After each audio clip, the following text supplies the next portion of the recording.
So I guess if I was going to put that shortly, I'd say that menopause-related brain fog is usually contextual and usually reversible. So while dementia is progressive, it's pattern forming, and ageism tends to collapse this distinction together and leaves women afraid of their own normal brains. All right. Well, it is such a pleasure and honor to have Dr. Paul Nash on the show again today. Welcome. Thank you so much for having me back. I mean, it's great to be here with probably one of my most influential ever students. Oh, thank you. I'm so excited. Yes, you were the best professor I ever had. And I think probably in life. I just loved your classes. And to give people background, I studied gerontology. I got my master's at University of Southern California. And Dr. Paul Nash, I had several classes with you, but I always talk about the mind-body connection class. That was the first one I took. And it just blew my mind. And I think we talked about this in our first episode. So I'm going to link that first episode because we take a deep dive in gerontology and all the critical questions that happen with an aging society that we need to think about. But in that, when I saw in the curriculum, USC is a research-based university. This is, fooling around. And when I saw the mind-body connection, I was like, that sounds a little woo. But it's not. And that class blew my mind because it showed the connection between the thoughts in our head and how our body reacts and kind of vice versa. So before we dive into some of my burning questions here, a lot of people probably don't even know what gerontology is. And when somebody interviews me on their podcast, I always have to explain what it is because nobody knows. Can you give us a little simple modern definition of gerontology and why it matters for a woman going through this menopause transition? Yeah, so I get asked the same question. I mean, probably pretty much on a daily basis, and I've been doing this for decades now. I guess if you're going to put it succinctly, I would say that gerontology is a study of aging, but it's the study of transitions, which include things like menopause. It's a holistic study then that focuses on, for me, the positive, as well as acknowledging that there are challenges that we face during these transitions and during that aging process, with the overall aim to better understand aging in all of its facets, to hopefully facilitate that optimal aging experience. Yes, exactly. And if we don't study it, then we don't give recognition for all the stages of life. And when I first heard the word gerontology, I thought, oh, this is just older adults. But in fact, no, this is looking at the whole life course from birth to death. Most people think that it might just be, absolutely. Yeah, I was going to say the same thing. It's a case of understanding that our outcomes in later life are very much dependent on the experiences that we have later on in life as well. So we have to take that life course approach. We can't think of aging as starting at 60 or 65 years of age. Mm-hmm. And in our last episode, we won't cover too much on here, but we did cover pretty in-depth ageism. And I think it's something that people need to be aware of. And I would love for you to just kind of give a quick definition. What is ageism and how does it show up in our everyday life rather than sort of the textbook definition? Yeah, I mean, that's a really important distinction. So ageism, as we know, is some form of discrimination based on age, but it turns up in everyday life in really interesting ways, or I think it's interesting at least. Mm-hmm. So it might be in subtle language choices. So, for example, if somebody is working when they're 60, you say, oh, you're still working. And that's used with that surprise tone to show that productivity should have an expiration date. Or you say to somebody, oh, you don't look your age, which implies that aging itself is undesirable. It might be in systems. So, for example, tiny fonts and low contrasts, and then blaming older users for not being tech savvy, or saying things like the elderly rather than older adults, or even simple everyday assumptions when we praise an older adult for exercising or for learning something new, as if some form of curiosity has a cutoff date. And from my personal perspective, I also see it in healthcare a lot, where older adults are treated as asexual. Yet we know that sexual health is just as important when you're 75 as when you are 25. So there's lots of ways that ageism manifests across the life course in ways that many people wouldn't even consider. Yeah, I think this has been such a highlight of the program to understand what that is, and that actually through the study, the research that you've done yourself, as well as all the research out there, most of us have some form of ageism. And I didn't think I was ageist, but I am without even knowing it. And that bothered me. And I had to make some course corrections. Well, to be honest with you, as gerontologists, many of us are ageist because we lump all older adults together, or the study of aging, and say, oh, that's everybody over the age of, say, 60 to 65, up to 100 and however many years. But we wouldn't lump together everyone from, say, 20 to 60. So why are we just saying older adults? We should be much more specific, I think, in our language. Yeah, exactly. But it's funny because I've noticed in my space and sort of that biohacking space and longevity, I'm seeing a lot of young people. And I'm like, wait, you're 25 and you're concerned already. I mean, which is quite amazing. And I think, well, this is really good. So we can talk about aging at any age. They want to be able to be in the best condition of their life whenever. So how do they go about it? So in my world, sometimes it can be quite broad. And I like that. I like that people are concerned about how they're living and trying to be healthy and trying to extend their health span. So, which is not just your lifespan, but being in a good condition to do the things that they want to be doing. And one thing that you mentioned, when we talk about ageism, I do remember that the course, in one of the courses, you did say, well, studies are showing that older adults they find that sex is important to them. That is true. And actually, doctors are not screening older adults for STDs or something. But in fact, you said it was a real problem, right?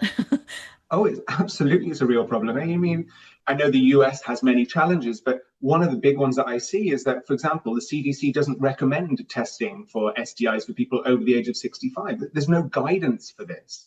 People don't stop having sex.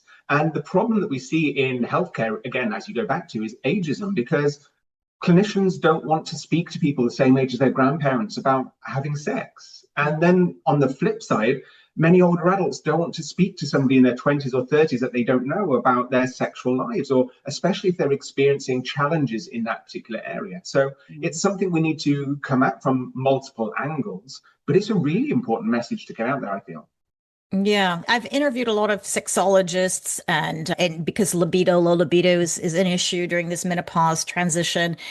And it's one of these things that still, I mean, women in their 50s, this is pretty much the audience more or less who's listening, have trouble talking about it. And that's why I'm trying to open this conversation and say, like, it's something important. And I did a really interesting interview with Dr. Kelly Casperson, and she talks a lot about testosterone and libido and you're not broken, et cetera, et cetera. And she said, and I don't know if this, be interesting to hear your perspective, that there may be studies on sex. There's, well, I guess a lot of studies on sex and sexual behavior, but not so much on pleasure and not so much on pleasure for women, which she thought, well, that's important because you could be having sex, but not good sex. Oh, there was a word for this.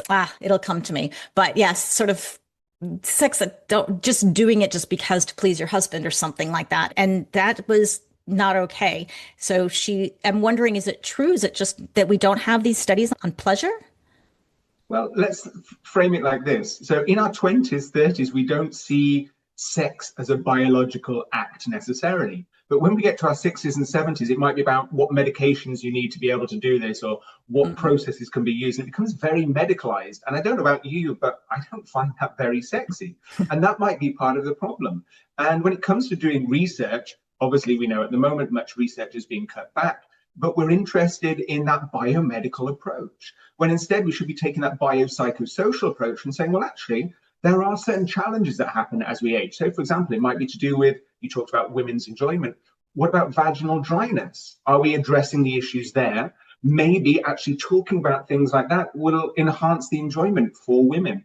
And it should be enjoyable for both parties. It shouldn't just be mechanistic, the same as it isn't in younger age. But we need to focus on the lived experience rather than just somebody in their 20s or 30s or 40s just saying, okay, this is the problem, let's fix it this way. Yeah. Yeah, there's so many moving parts after interviewing so many sexologists. It's just, wow, there's a can of worms here. There's the biological problems and the dry vagina, and then there's the trauma that somebody had during childhood, and then there's the long-term marriages that go stale. Like, it's just, it's a lot, but I've covered quite a bit of it. And the last episode that I did that just came out not too long ago was from a psychoanalyst.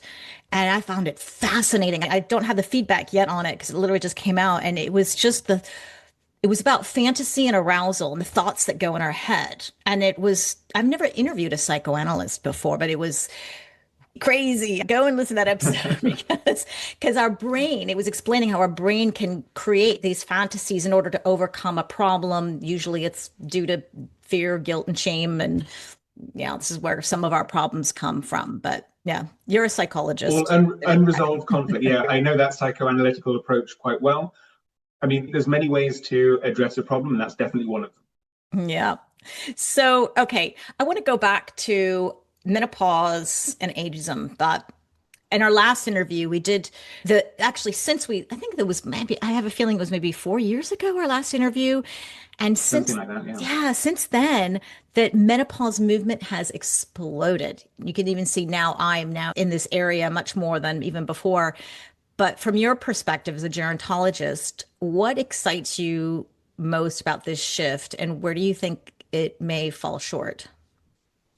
So I agree with you. I think this is a really genuinely exciting moment for this topic. And it's more than just awareness. It's about how menopause is reshaping conversations about age, about power, about knowledge, and about values. Because menopause is moving from private failure to a public transition. So for decades, menopause has been framed as a medical problem that needs to be fixed, or a personal embarrassment that we have to manage quietly.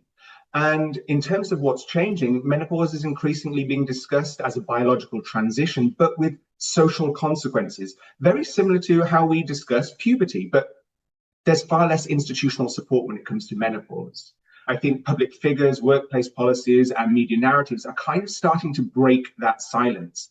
And this reframing exposes how much of the distress around menopause is socially produced, and by that sense, not inevitable.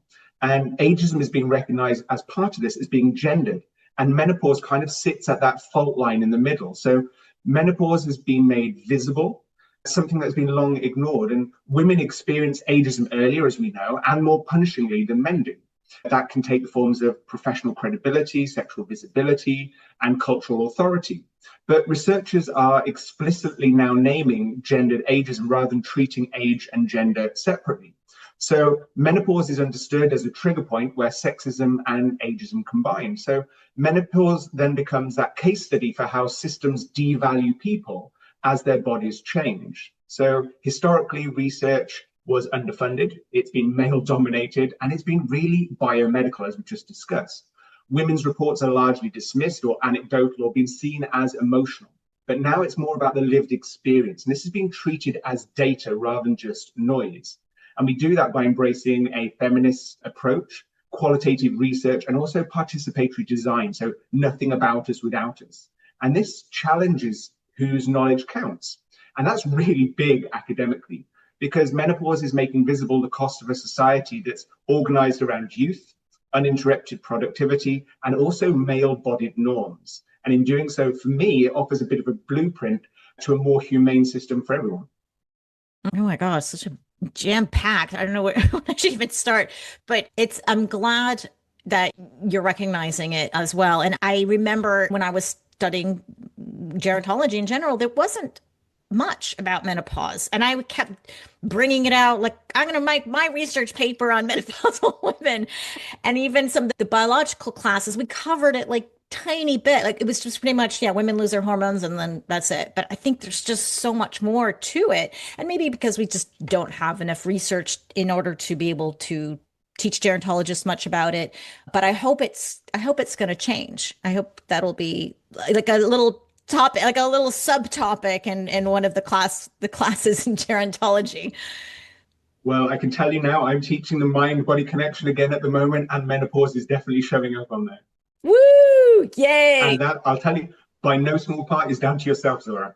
Oh, that's so nice to hear. Oh, thank you, thank you, thank you. It's good to hear that. So so it's a good thing that this movement's coming, some awareness. Hopefully research will come out of this and we'll understand the female what biological process that happens in this transition, and then what are the consequences afterward. For me, when I go to these menopause conferences, it's so clear. Well, estrogen goes, progesterone goes, testosterone goes, and then increased dementia risk, increased Alzheimer's, increased bone density loss, increased cardiovascular. It's like, oh my gosh. And it like happens right in this period.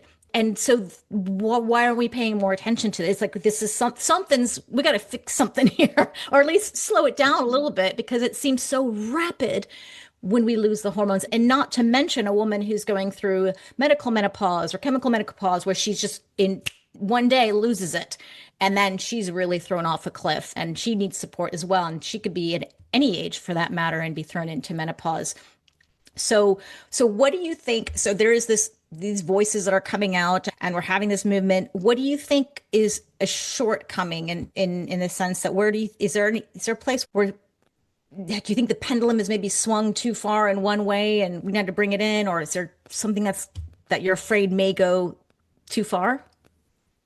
No, I think that having this conversation is really important, because the only way to make the implicit explicit is by talking about it. And we should be reducing the stigma, the same as we have done around the conversation around ageism. So in terms of, is there too much conversation around it? Is there too much research? No, not in the slightest.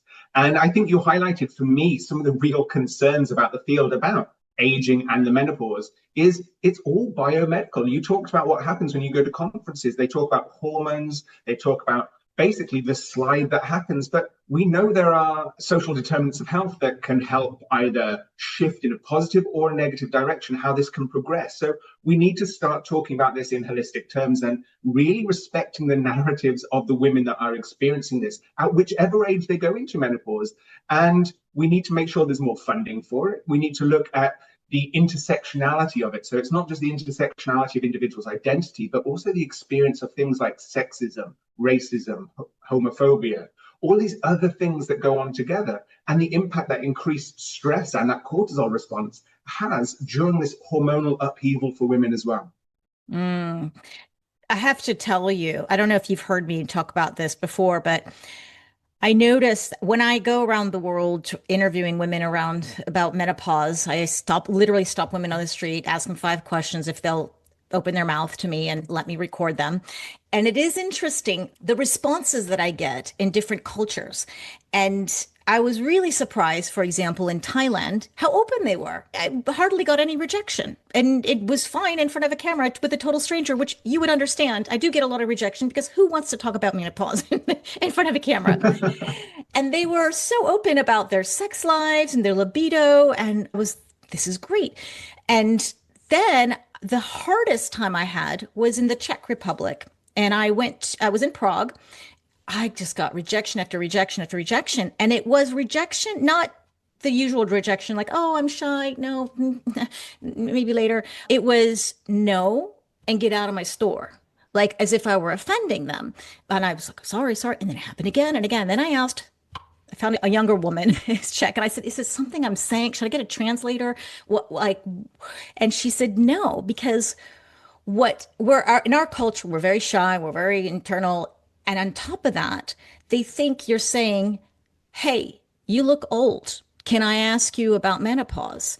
And it's not my intention at all. I'm in menopause too. It's not about that, but because they're like, I guess they're ageist in that sense. They're really associating menopause with degradation or not with youth. So it was an interesting culture that I came across with so much rejection, but I don't know how to change that narrative. Yeah, I mean, that's really interesting. And I think that goes to that intersection of how ageism often happens for women, or how we pathologize women with regards to the menopause. So going to what you were saying, I mean, cognitive changes, especially during menopause, are the ones that people focus on. And cognitive changes are immediately pathologized in women. So as you know, for many women, menopause-related cognitive shifts, that could be like brain fog, word finding, etc., they're normal. They're common, but they're often very temporary. They're closely linked to those estrogen fluctuations that you mentioned before, but also the stress that's associated to it. But when we put ageism and sexism together, then that often means that women say, well, when a word becomes forgotten, well, what's wrong with me? Or a moment of confusion becomes, oh, my life, is this dementia? So women are taught that their visibility depends on this cognitive sharpness. So by midlife, many women have survived by being organized, verbally fluent, emotionally attuned. And ageism tells women then that your value is tied to your flawless performance and that there's no grace period for this transition. So the fear isn't just about memory, as I see it, as a fear about social survival. So medical ageism amplifies this fear. So women are told that their concerns are more likely to be dismissed as stress or as anxiety, or even catastrophized without any sort of context. But what's missing is a clear education that menopause affects working memory. It does affect verbal recall, and it also affects focus. But we need to give reassurance about patterns. We need to talk about a longitudinal perspective. So without framing this, women fill the gap, and most are frightened because they don't have explanations that are available. That's why your podcasts are so informative and so important. What women are often reacting to then is not cognitive decline. It's that anticipated social erasure. And ageism teaches women that aging minds are suspect, or that any crack invites dismissal. So menopause then becomes that moment of existential threat, not just a hormonal change. So I guess if I can put that shortly, I'd say that menopause-related brain fog is usually contextual and usually reversible. So while dementia is progressive, it's pattern forming, and ageism tends to collapse this distinction together and leaves women afraid of their own normal brains.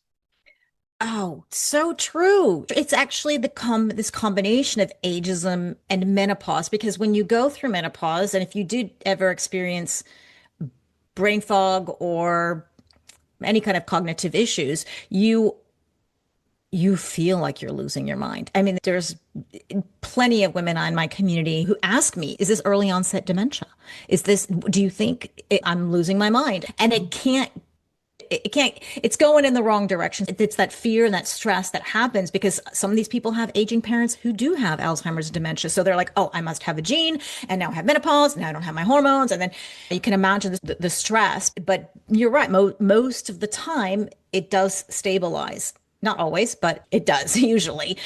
But you don't know that. If you've never gone through this, or if you don't have the information and you don't know how to help yourself, well, then it can be very frightening. And Absolutely. so, yeah, so it is like the perfect storm between ageism and menopause. So I think again, I want to stress to women, we have solutions. Okay. If you're struggling with cognitive decline or issues, start with the menopause piece and the low hanging fruit. And then we can obviously you'll get your memory back, but it's not all doom and gloom.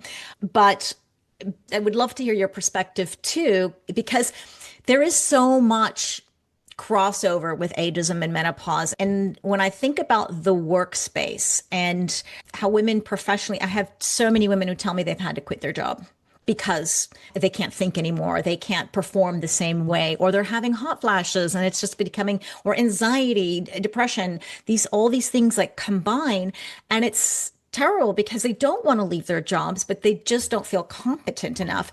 And so there is some talk, and I haven't dived deep into it, but I would like to hear your perspective in terms of solutions, because there's some people that say, oh, well, we should give menopause time off, or we should which would be weird because it's not like a period, like we know when it's going to come or not. Or we should have a hot flash room, or have certain uniforms for them so they stay cooler. And I don't really know what the solution is, because part of it is like, oh, well, you're stigmatizing this, but at the same time, they do need help.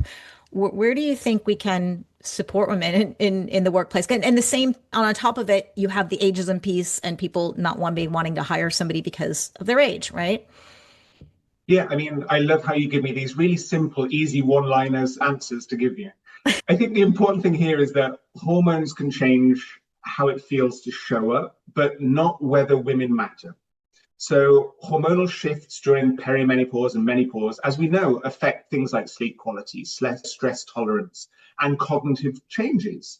And these changes may make networking events feel absolutely draining. They might make you feel like you're in a constant self-presentation, that you're having to do that self-monitoring all the time. But it also means that your tolerance for nonsense might be lower. But here, for me, is the key distinction, is Hormones may influence capacity, but they do not determine value or visibility.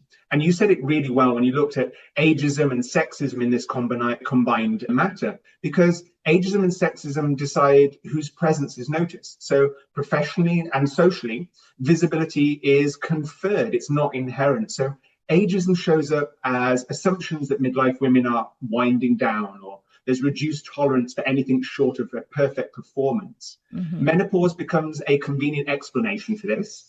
And the explanations are, oh, she's tired, instead of, oh, we've stopped investing in who she is and what she needs. And there's a feedback loop that makes it feel biological. And this is kind of that mind-body link where it kind of gets a little bit tricky. So ageist systems reduce cognition and opportunity. So women receive less feedback, reinforcement, and visibility. Therefore, the motivation, confidence, and engagement can dip. And this dip then is misattributed towards menopause rather than those social constructs.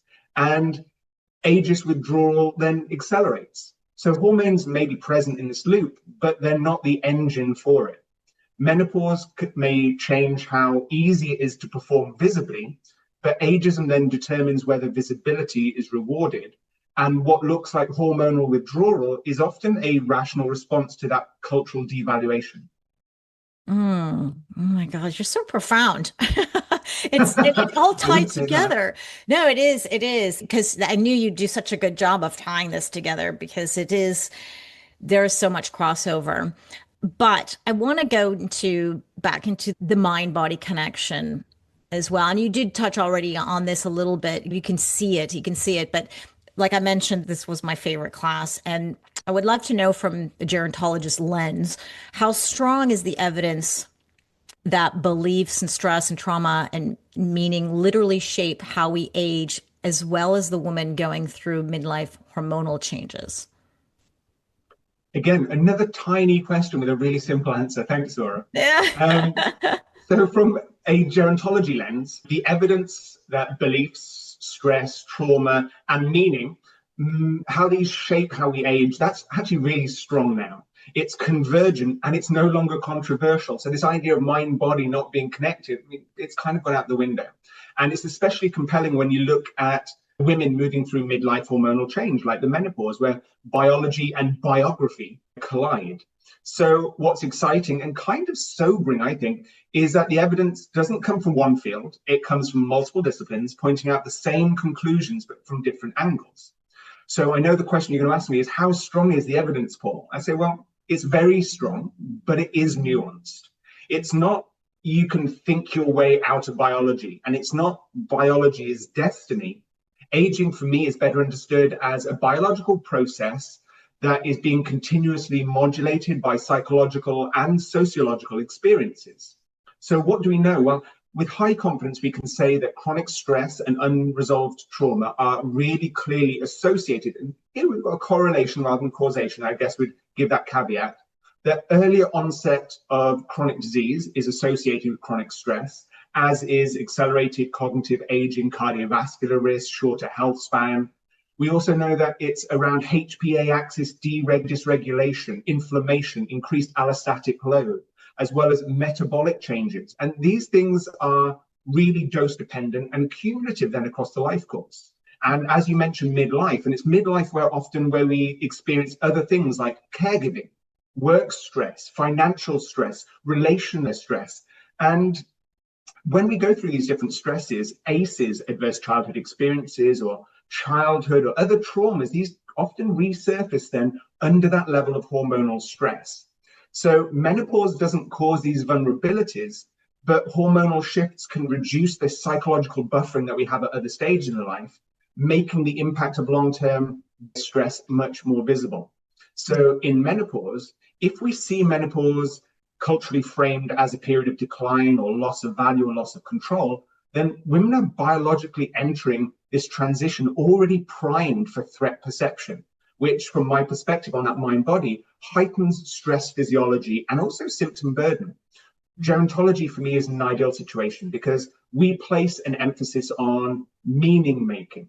So that's not a soft variable, but it's something that we can now measure. Strong evidence links a sense of purpose to that lower mortality risk, to reduced inflammation, and better cognitive aging. And menopause often coincides then with that role change or identity shifts that we experience. So women that have this coherent narrative throughout midlife, or have a sense of contribution beyond reproduction or what they look like, these people tend to have better psychological and physiological trajectories, even when other symptoms are present. So aging is not, for me, an accumulation of years. It's an accumulation of lived experiences and how we interact with biology over time.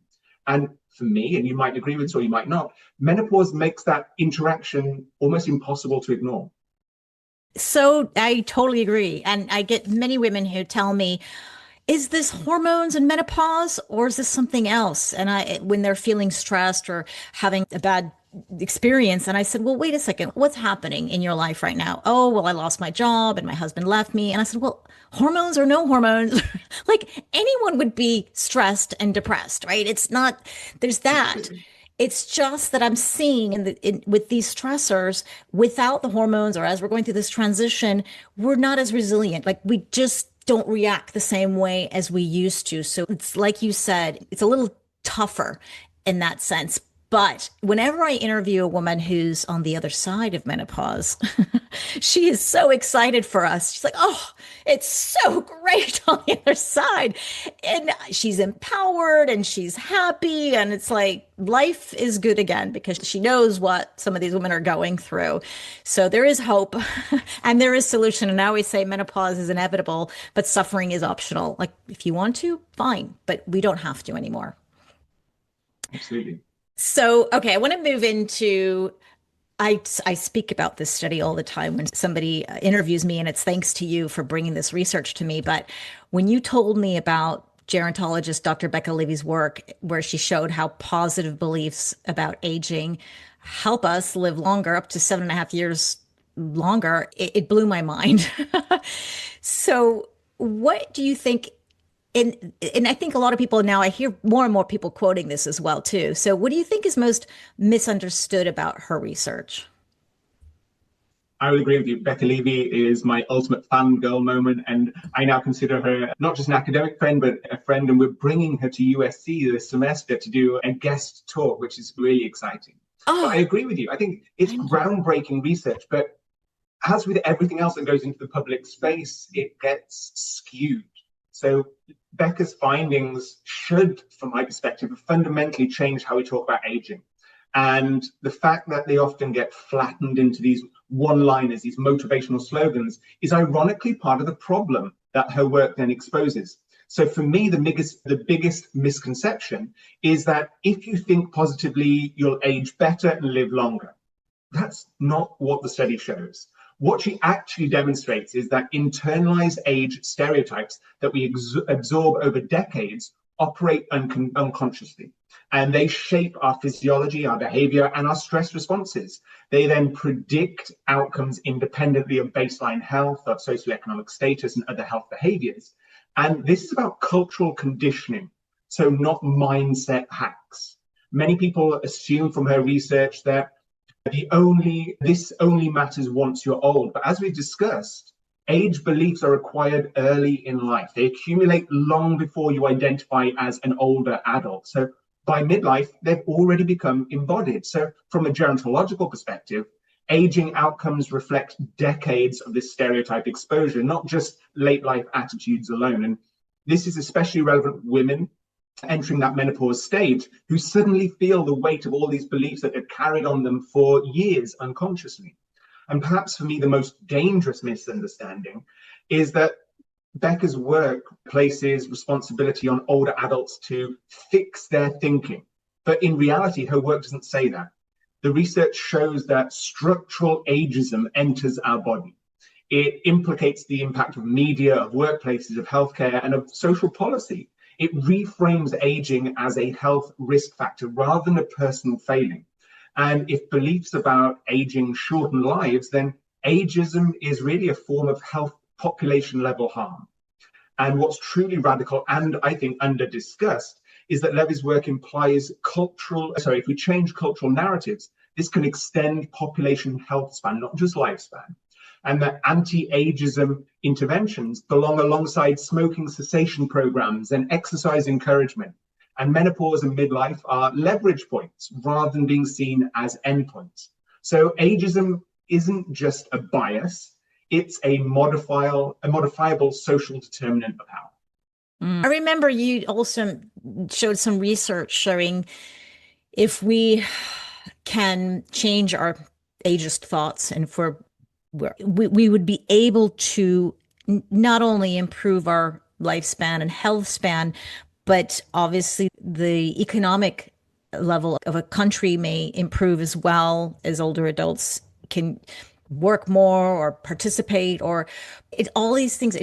Or maybe there's also, you talked a little bit about how, well, if you're taking care of yourself and you have better health and health outcomes, I don't want to say that you're not a burden on the economic health policies there. You can explain this better than me. Why don't you? I'm always struggling with it. I don't remember the actual research. It's all good. So you basically pick on two things: is that ageism we need to tackle from an individual level, but also from a societal level as well. So from that individual level, it's not just about saying, okay, I now believe this. It's about making a meaningful change, because when we make that meaningful change, we often see a change in the way that we engage, the way that we view our careers, the way that we view our lives, and the contribution as well as our individual purpose. And purpose is really important. But you bring at country level, and that's really essential as well, because we know populations are aging.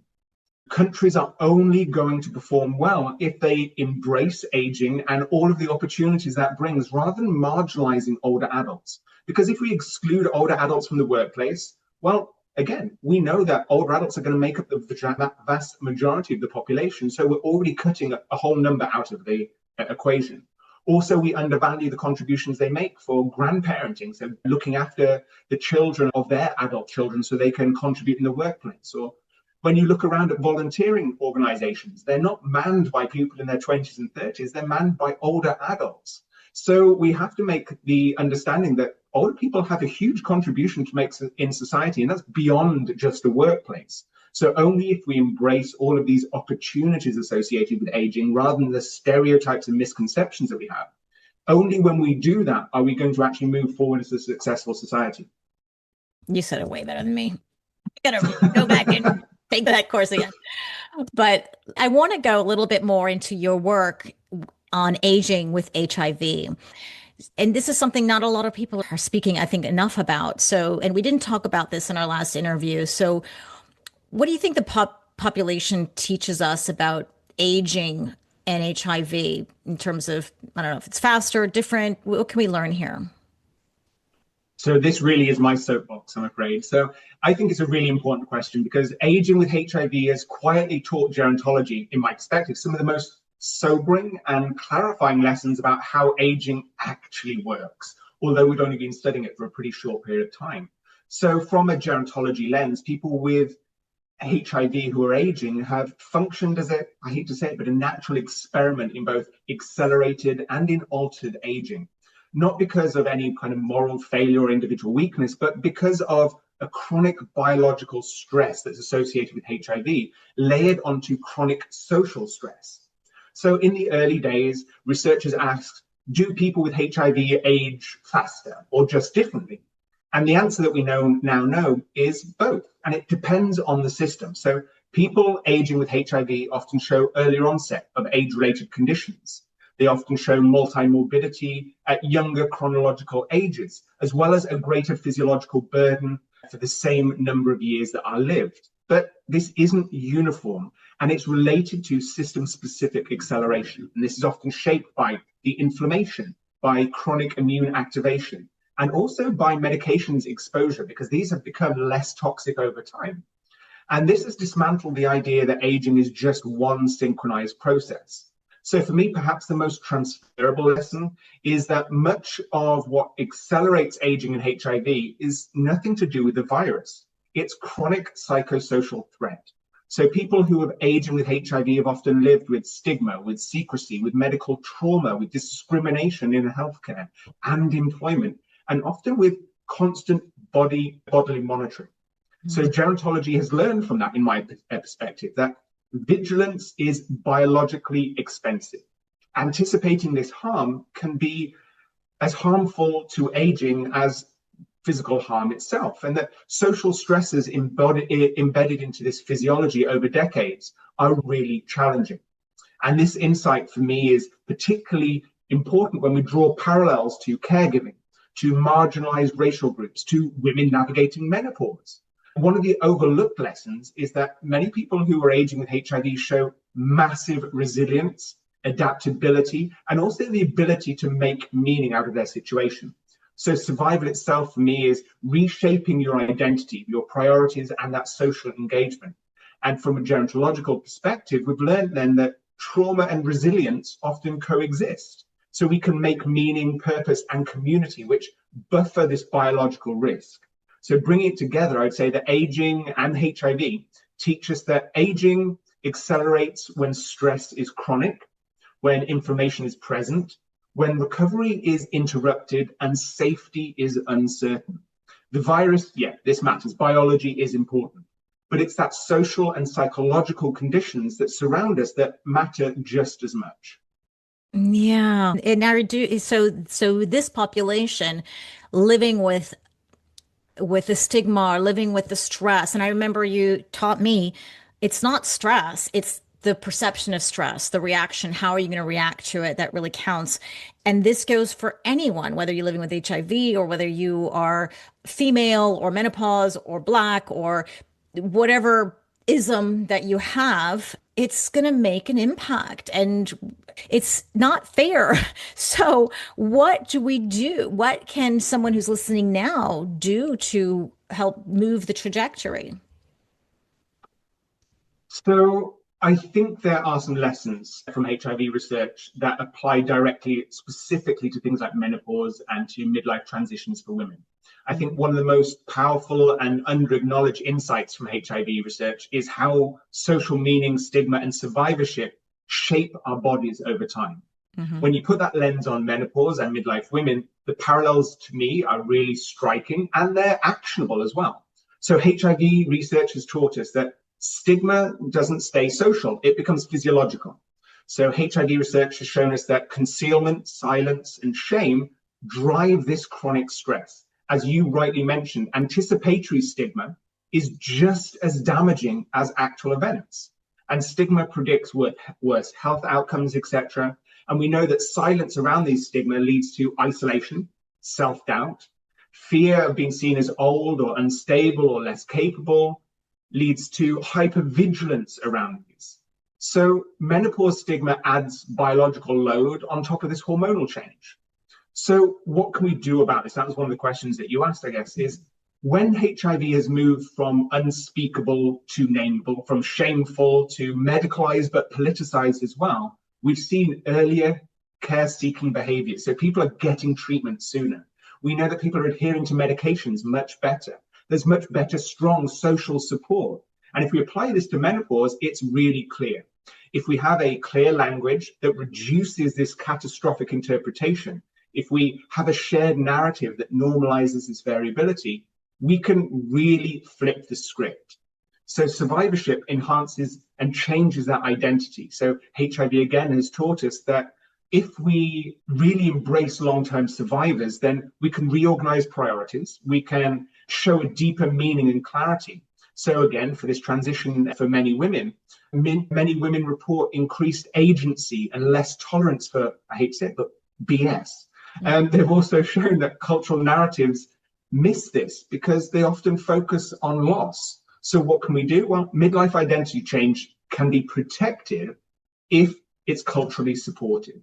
So HIV research teaches that biology, stigma, and survival, they're all meshed together, they're inseparable.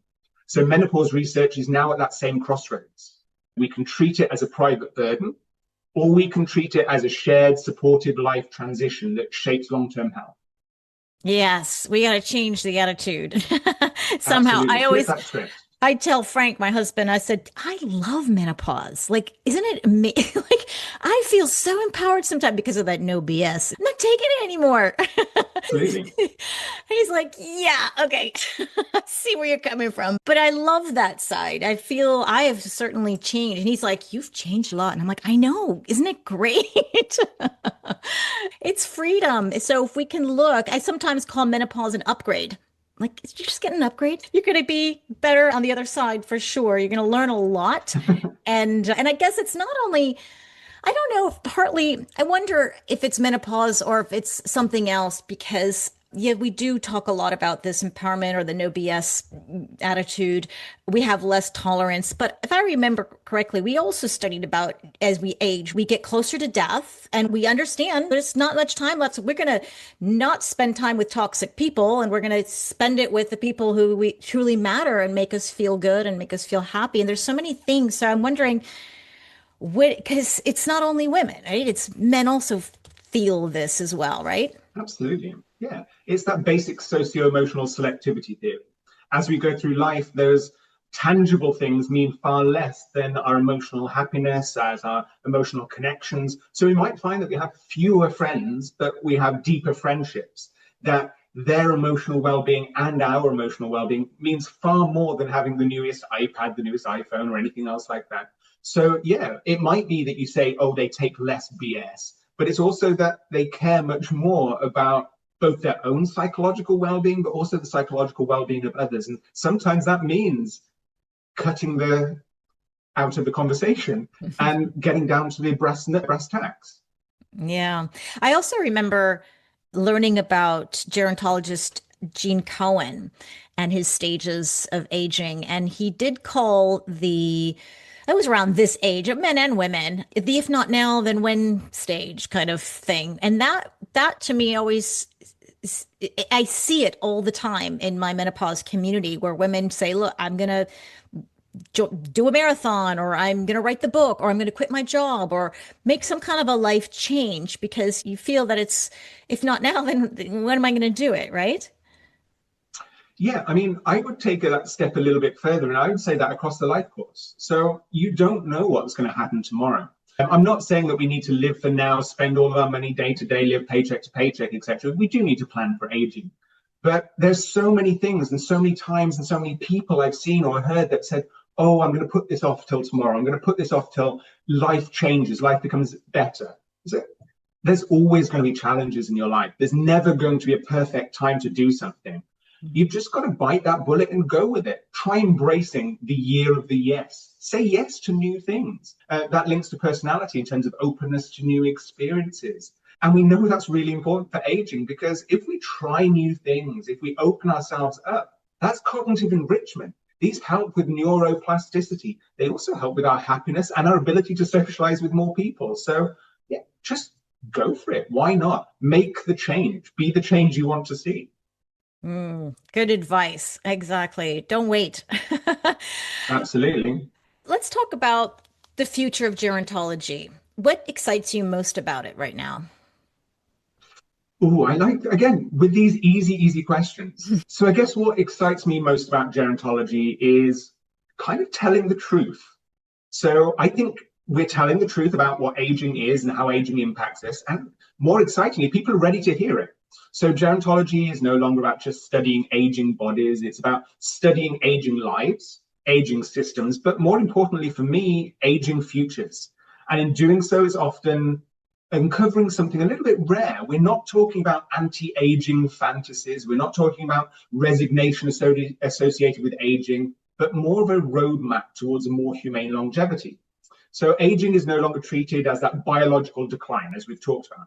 Aging is not seen as that inevitable decay. What's emerging instead is that systems view. So aging is heterogeneous. It's not the same. Everyone experiences different things. It's plastic and it's context dependent. Social determinants of health are being taken now as serious biomarkers, and that's huge. So we're seeing ageism recognized as a health risk factor. We're seeing loneliness being treated as a public health issue. We're seeing meaning, purpose, and dignity treated, and they're linked to inflammation and survival. So gerontology is becoming one of the few fields, I'm going to say this is the gerontologists, that are willing to say that you can't measure aging without measuring the world that we're living in. It's a moral shift as much as it is a scientific one. And I think gerontology is becoming more politically relevant, and that is massively overdue. We're starting to shape aging policy, caregiving reform, urban design, menopause advocacy. And gerontology is stepping out of that academic silo and saying how we can organize society determines how long, but also how well people are going to live. And that's really powerful and massively necessary. I think one of the most shocking things I learned as well from you was about caregiving. And I would like to highlight a little bit more my reels and to those women who are caring for perhaps some teenagers at home or young adults, as well as aging parents who could be going through some health challenges. And you taught me that was the sandwich generation. I've never heard of the sandwich generation, but you're in between. And this is the menopausal woman. So this is something I think I would love for you to share just a little bit. If there's any advice that you can give to someone who is going through this transition while caring for aging parents and maybe still some kids at home, what can they do to help themselves? I guess don't be afraid you're not going through it on your own. As we know, everyone is going to be involved in caregiving in some form, whether you are going to be a caregiver, whether you have been a caregiver, whether you're going to need a caregiver, etc., etc. So it's not something that's unique to you. There are support systems out there to help you. And you can talk to people, you can talk to friends, family. We should be engaging in dialogue, the same as we do about menopause, the same as we do about ageism. You shouldn't do it on your own. Similarly, what's often expected in caregiving, and unfortunately it's often expected more of women than it is of men, is that you can jump into this and you know exactly what to do. I don't know about you, Zora, but I wasn't born knowing how to change pressure ulcer dressings. I wasn't born knowing how to pass out medications throughout the day.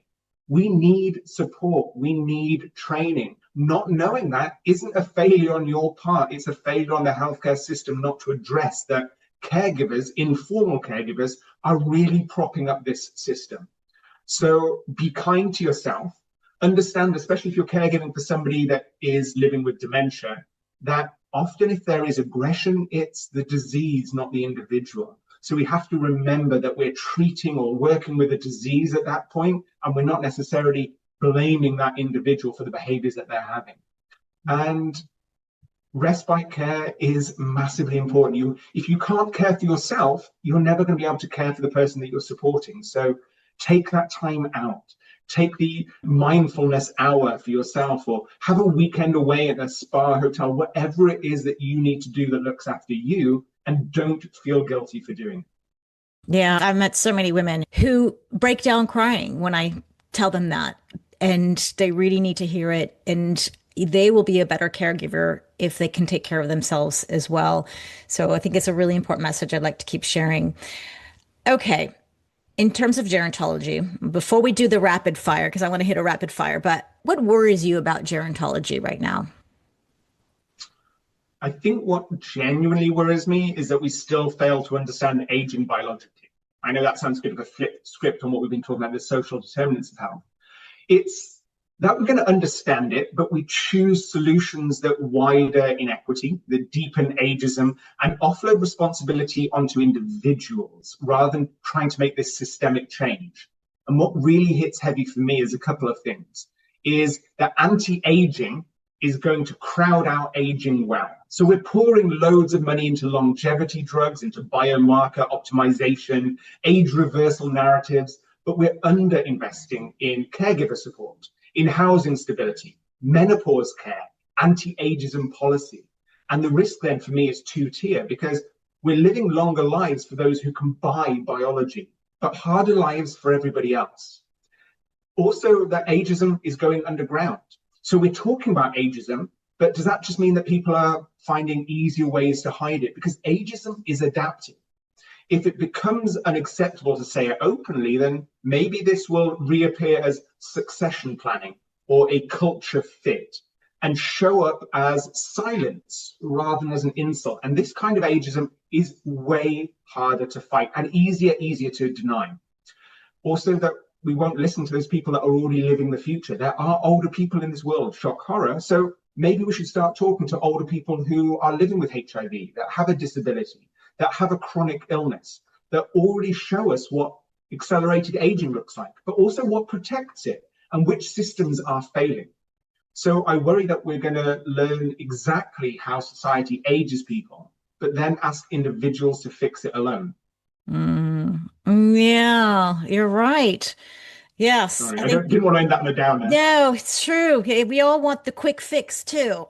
We want to take the pill or do the facelift or whatever it is that makes people feel younger. And then in the end, it's if we could just shift some of the mindset in the society.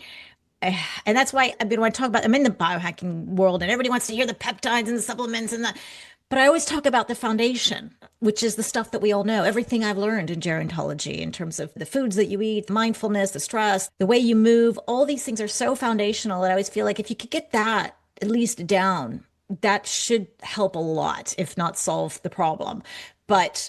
And sometimes people do that and they do, okay, then you need all the other stuff, or add that on, but they won't work or they don't work as well if you don't get this foundation. And I think my foundation is very simple compared to your bigger systems and societal changes, but it is a wider thing. But if we can also one person at a time shift the things like we've spoken about this in our last episode. If somebody says, hey, you look good for your age, you got to shift that around a little bit and say, well, why don't I just look good, period.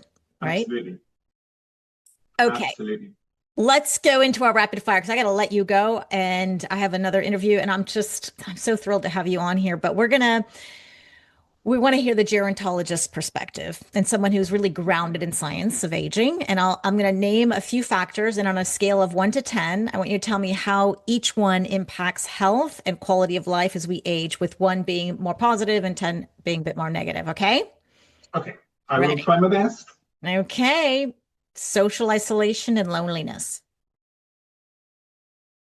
I would say 9 out of 10 because it's one of the strongest predictors of poor health, cognitive decline, early mortality. And we know the stats around comparable to smoking 15 cigarettes a day when we look at effect sizes, that kind of thing. Beliefs about aging. This is, again, built on Becca Levy's work. I would say about 7 out of 10. It's certainly not fluff research, but when we look at longitudinal evidence, it shows us that beliefs independently predict function, recovery, cardiovascular health, and cultural ageism then becomes embodied. Hormonal transitions like menopause. I don't want to upset you or your listeners on this. I know I should be saying 10 out of 10, but I would say probably 5 because there are real biological effects, absolutely. But it is really context dependent, depending on whether you've got a supportive environment or not. So on their own, I think they have a moderate impact, but under chronic stress, it's much more impactful. Good answer. Sleep.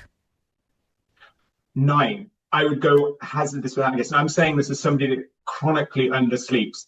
For me, this is non-negotiable because it affects our cognition, our immune system, our cardiovascular health, our mood, inflammation, everything. And it really accelerates aging. Yeah. I mean, we should have said sleep deprivation, not actually if you get sleep. Yeah. So chronic stress. I think this is a ding, ding, ding moment. 10 out of 10. Because this drives allostatic load, inflammation, immuno-aging, cardiovascular health, everything. All these other things that we've talked about are all about the stress response. Yeah, I agree. So purpose and meaning. I think that's about 2. So I see that as really kind of protective because it's one of the most robust factors that we have. And we know it's associated with lower mortality, better cognition, etc. And it buffers the biological stress. Discrimination, ageism, racism, sexism, all the isms. I'm going to shy away from saying 10 out of 10. I would say 9 out of 10 because it operates through vigilance, stress, reduced access to care, etc., and has real profound population effects. But we can also challenge those. It's about changing that implicit to explicit, having that conversation. Movement or exercise? This is easy. This is a protective one. So I'd say either one or two. So it's protective across the whole of the life course. It helps us with mobility, cognition, mood, mortality rates, even modest movement really does matter. Ultra processed foods like Skittles. I was about to say, I love my Skittles. So I'm going to be a little biased here. I'm going to say maybe 6 out of 10. Because yes, ultra processed foods are definitely linked to metabolic disease, inflammation, early mortality, etc. Especially, however, when they're paired with stress and food insecurity. But if they make you feel good in small doses, sometimes that goodness, that happiness might actually be worth the offset, as long as we're not doing it on a daily basis. So don't come for my Skittles. I like it. Organic foods. How important is organic? So I'm going to hedge my bets and say about 2 or 3, because on a population level, I think there's a bit of a marginal benefit to eating this kind of organic diet, but often we overemphasize it compared to far more powerful social factors. But just eating more like fresh fruit, vegetables, etc., whether it's organic or not. I don't want to marginalize organic and say you must eat organic, because sometimes that's not accessible to people. So by just saying it needs to be organic, we're losing a lot of people. Noise pollution. I think this is about 5 or 6 out of 10. As we said in that mind-body class, it's underappreciated, but it is real. So chronic noise exposure affects our sleep, it affects cardiovascular risk, and it makes us stressed, especially in urban, but particularly lower income settings. Economic security.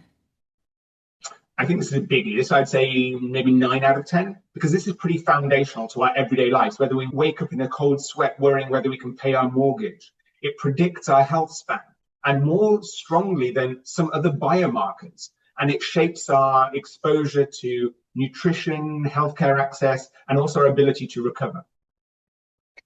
And the last one, access to healthcare. I'm not going to reflect on America. I think this is necessary, but it's not sufficient. So access affects prevention, early treatment, as we know, and symptom burden, especially when care is respectful and culturally competent. So yes, access to healthcare is massively important, but we need those caveats where it is respectful, where it is culturally competent, and people aren't afraid to access it.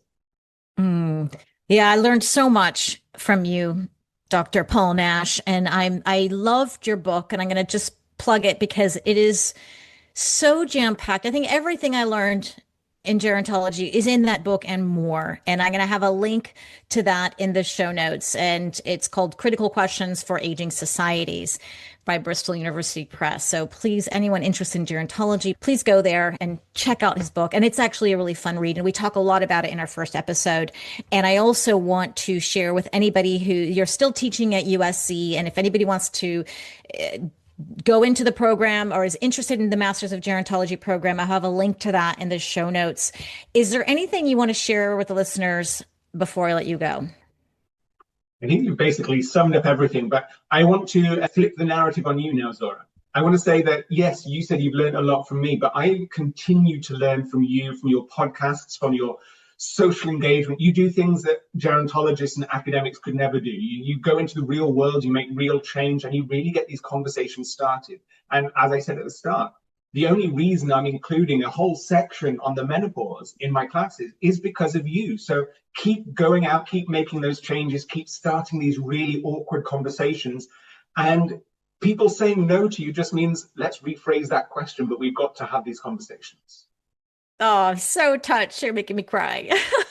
I love it. I'm so happy. And I can't sing your praises enough. And anyone who's needs to find out more information about you, I have everything in the show notes. And I'm seriously, every time I think about you or I see you online, I just think, should I go for a PhD? It's so tempting, but I love the field of gerontology.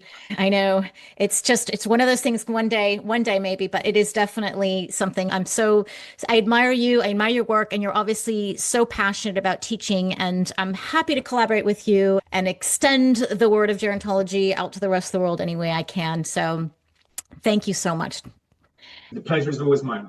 And I'm going to thank you to everyone who's got to the end of the podcast as well. They're obviously very interested in gerontology, and I appreciate your time. I value your time and so grateful that you're here. This podcast would not be here without you. And thank you, Dr. Paul Nash, for giving us your time. And I really hope we can have you on again.